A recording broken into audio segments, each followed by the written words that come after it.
Hey friends, Christy over at the Roots Ranch, and today I want to talk about when to start basically the cucurbitaceae family, which are the cucumbers, the winter squash, summer squash, pumpkins, all of those things. And so in filming this video, I think that I am probably ahead of a lot of folks. I think that most people have started cucumbers and squashes and all of that stuff already, but I personally don't, and I don't plan to start for 2 to 3 weeks, about the end of April, early May, depending on the weather, and sometimes even a little bit later. And here's the reason. So all plants have different growing habits, for instance.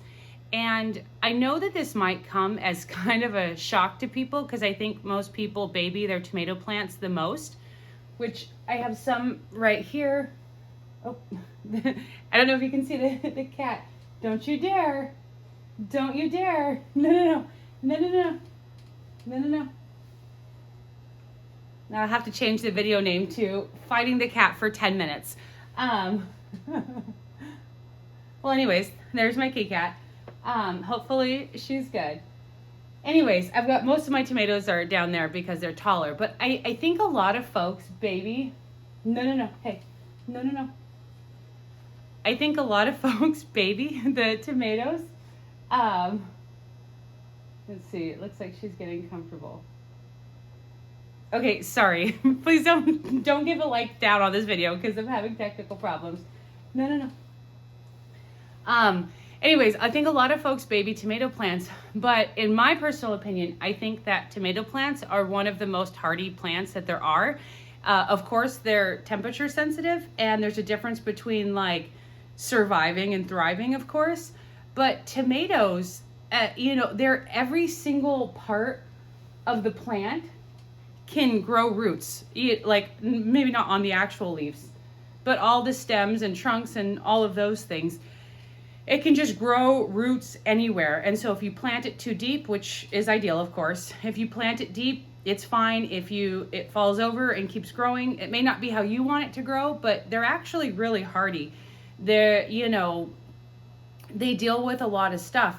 But when it comes to cucumbers and squash, no, oh man, kitty cat, no, okay, oh man. Okay, the celery looks like it survived. Okay, sorry about that. I'll be more focused now, I promise. Okay, so with cucumbers, and when I say cucumbers, I mean cucumbers and squash, and that includes pumpkins, winter squash, summer squash, all of that stuff. They are not as hardy. And matter of fact, in my opinion, they are basically the least hardy. And so one specific trait of those plants is that they hate, absolutely hate being transplanted. Their roots are very delicate. They do not like being disturbed. And the plants, they enjoy dying. And I've done that when I very first started gardening. I think I started pumpkins in like February. I don't know what I was thinking. They clearly did not make it.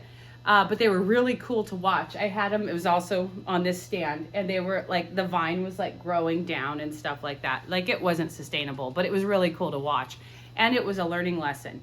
But they do not like being transplanted. And they do not like being root bound. And they don't like moving. So if I were to tell you the absolute best way to grow those items, it would be to direct seed. And I know that everyone's gonna be like, well, I have to wait too late to have that happen. And that is kind of true. But if you're looking for the best, strongest, healthiest plant, you're gonna wanna direct seed them, because the idea is you wanna start them where they're going to live. And so I know that isn't feasible for a lot of people, and especially for us in the Pacific Northwest, where like, I guess I've never lived in like the East Coast or the South, but the way I envision it is that it's like cold temperatures, and then like summer, Whereas us in the Pacific Northwest, we're like, just kidding. and we kind of creep along as far as heating up.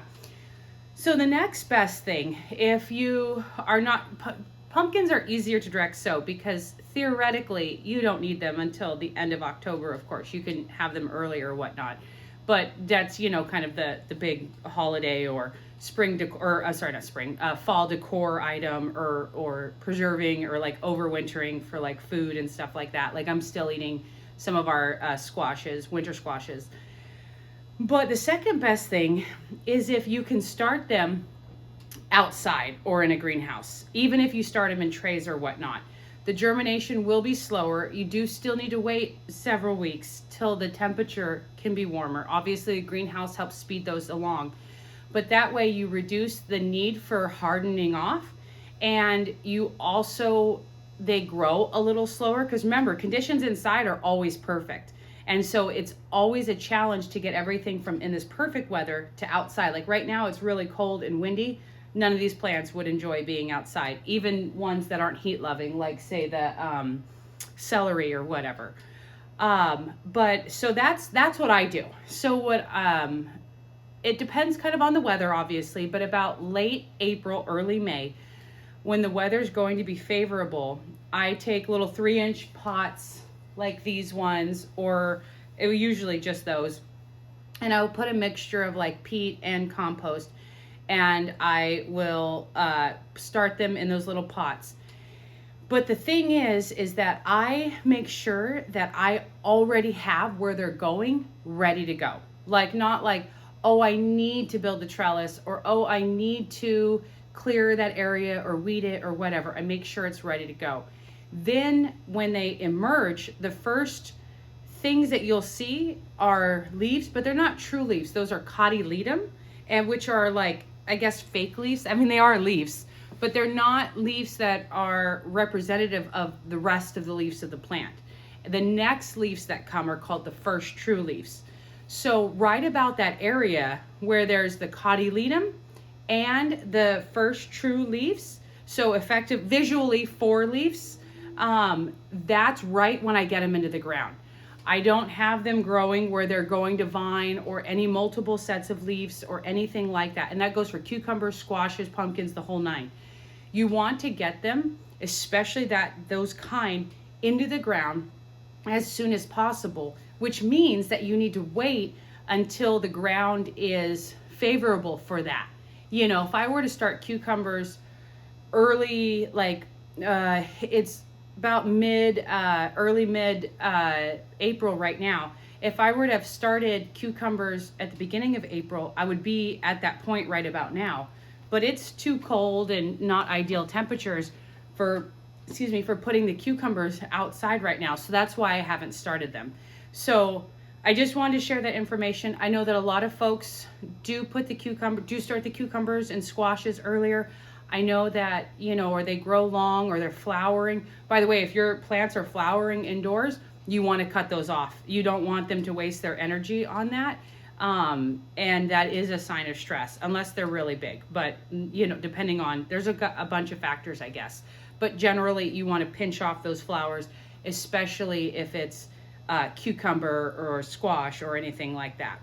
So I know that the point of this video is going to be shocking for a lot of folks, because I know a lot of you guys tell me what you've started and stuff like that. I know a lot of you already have those things planted, but and obviously you can do whatever you want in your garden or whatnot, but I would really recommend, if you do already have them started and you have some extra seeds and a little bit more space towards the end of April, early May, even like May 5th, May 10th, something like that, then I would try and start the seeds then. I would start them outside if you can, even if it's under just like a little glass window or a piece of glass or a piece of plastic or something, or of course in a greenhouse or something like that.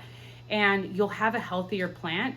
And that really does make the difference. Earlier I said there was a difference between surviving and thriving. And I think that's like, I think those are like stages in gardening, right? When you first start out, having the plants survive, and of course they'll yield, that's important. But then as you start to like grow and focus, and you realize that earlier isn't always better, or more isn't always better, or all of these other things, then you learn that like by waiting a few, like an extra month or so to start, say, your cucumbers, your squashes, whatever, the difference in yield could be like 1, 2, 300% or something like that. You know, I start my zucchini the same time, you know, like early May, I think like May 5th or so. But I collect, oh, I don't know. Oh, you know what? I wouldn't even know the answer. I want to say like hundreds of zucchinis from one plant, but I don't think that's actually accurate. But I mean, it's a lot. And I collect all the way through, even actually past the frost, like even when the frost has killed the plant.